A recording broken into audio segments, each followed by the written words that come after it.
Sa mga balitang pambansa, nakaharap daw mismo ni Zaldico si Pangulong Bongbong Marcos at sinabihan siyang huwag pigilan ang pagsingit ng 100 billion pesos na pondo. Ayon kay Ko, February 2025 nang sumulat siya kay PBBM para ipaliwanag na ginawa lang niya ang utos ng ilang miyembro ng gabinete na nagsabing utos daw ng Pangulo ang pagsingit ng 100 billion pesos sa budget. Isang buwan matapos niyan, nagkaroon daw ng meeting sa Malacanang kasama si Ko, dating House Speaker Martin Romualdez at ang Pangulo. Dito raw nagalit pa ang Pangulo nang pag-usapan ang budget insertion. Si Justice Undersecretary Jojo Cadiz daw ang nag-ayos ng naturang meeting. Sa mga naunang video ni Ko, si Cadiz ang tinutukoy niyang bagman umano ng Pangulo sa umano'y 1 billion pesos na kickback. Ayon kay Ko, personal pa niya itong inihatid sa bahay na umano'y bagsakan ng pera sa South Forbes Park. Wala pang pahayag si Cadiz pero ayon sa Department of Justice, nananatili siyang Undersecretary.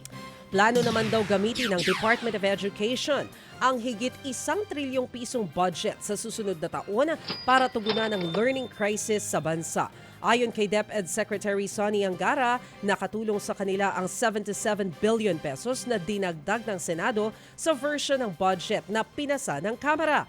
Gagamitin daw ito para iprioridad ang learning recovery ng mga bata, i-upgrade ang mga eskwelahan at bumili ng karagdagang mga libro at learning materials. Dadagdagan din nila ang budget sa mga feeding program. Gusto namang pagpaliwanagin ni mamamayang Liberal Party List Congresswoman Laila De Lima kung bakit wala pang inirerekomendang kaso ang Independent Commission for Infrastructure laban kay dating House Speaker Martin Romualdez. Sa inilabas kasi na referral letter ng ICI, wala pang specific na kaso na inirekomendang isampa kay Romualdez. Ayon naman kay De Lima, mas mainam na itanong sa komisyon kung bakit wala pa itong inirekomendang kaso. Pagdating naman sa mga hearing, naniniwala si De Lima na dapat ihalin tulad na lang sa mga pagdinig ng Senado at Kamara ang sistema ng ICI. Dapat daw maglabas ito ng supplemental guidelines para specific na nakalista ang mga exception o kondisyon kung kailan dapat pwede ang executive session o closed door ng mga hearing.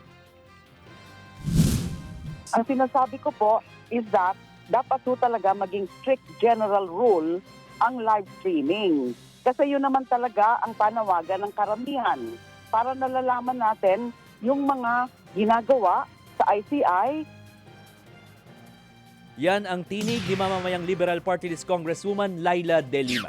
Mga kapatid, brothers and sisters, saan ka pa? Dito na tayo sa totoo.